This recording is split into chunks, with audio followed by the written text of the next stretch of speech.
Halo semuanya, Assalamualaikum warahmatullahi wabarakatuh.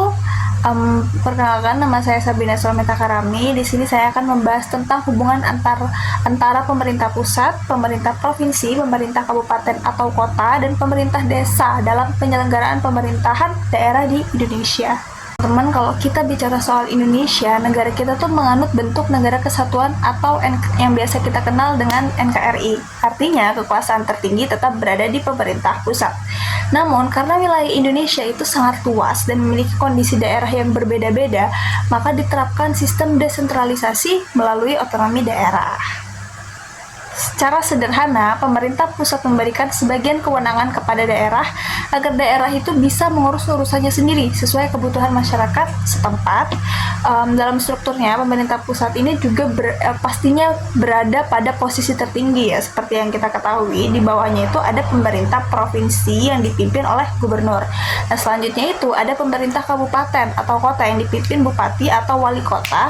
Kemudian yang paling dekat dengan masyarakat yaitu pemerintah desa yang dipimpin oleh kepala desa. Hubungan antara keempat tingkatan pemerintahan ini itu sebenarnya bukan hubungan atasan dan bawahan secara mutlak ya teman-teman. Jadi hubungan tersebut itu lebih kepada pembagian kewenangan yang telah diatur dalam peraturan perundang-undangan.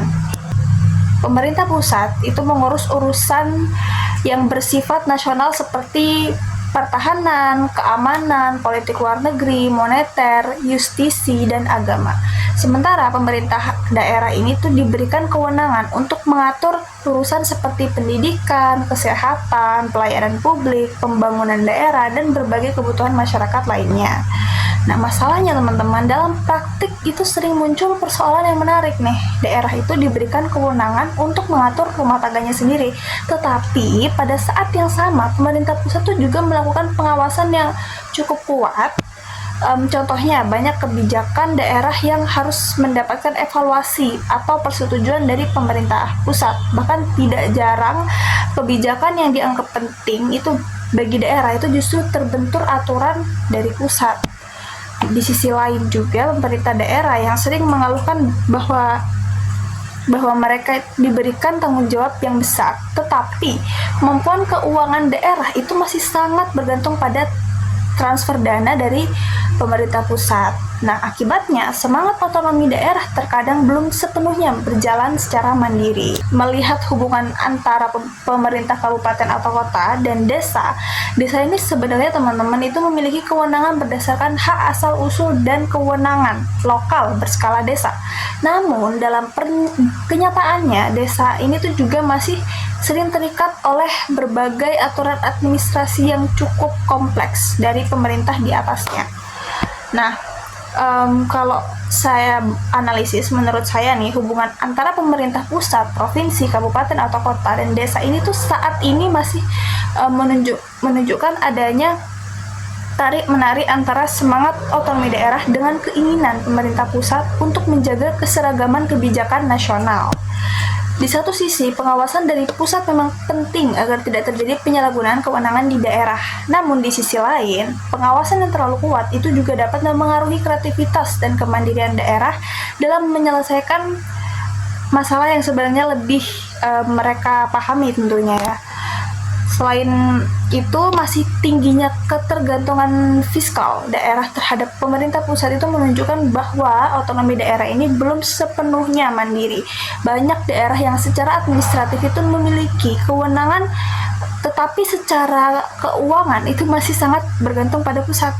Akibatnya muncul fenomena bahwa daerah itu memiliki kewajiban yang besar, tetapi ruang geraknya tuh masih terbatas. Baik, di sini kalau saya boleh berpendapat secara kritis, persoalan utama otonomi daerah di Indonesia ini sebenarnya bukan lagi soal kurangnya kewenangan, tetapi soal keberanian pemerintah pusat untuk benar-benar mempercayai daerah. Seringkali pemerintah pusat tuh berbicara mengenai desentralisasi, tetapi praktik yang terjadi justru cenderung sentralistik. Daerah diminta inovatif, tetapi ketika daerah mencoba membuat kebijakan yang berbeda, mereka sering dibatasi oleh regulasi yang berlapis-lapis. Nah, menurut saya nih teman-teman, pemerintah pusat itu seharusnya lebih fokus pada fungsi pembinaan dan pengawasan hasil, bukan terlalu banyak mengatur proses. Selama tujuan nasional tercapai dan tidak melanggar hukum, menurut saya daerah perlu diberikan ruang yang lebih luas untuk berinovasi sesuai kebutuhan masyarakatnya. Nah, begitu pula dengan desa. Desa juga tidak boleh hanya dijadikan pelaksana program dari atas, tetapi harus benar-benar diberdayakan sebagai pemerintahan yang mampu mengidentifikasi dan menyelesaikan masalah masyarakat secara langsung. Karena pada akhirnya keberhasilan pemerintah daerah itu tidak diukur dari seberapa banyak aturan yang dibuat, melainkan seberapa besar manfaat yang dirasakan masyarakat.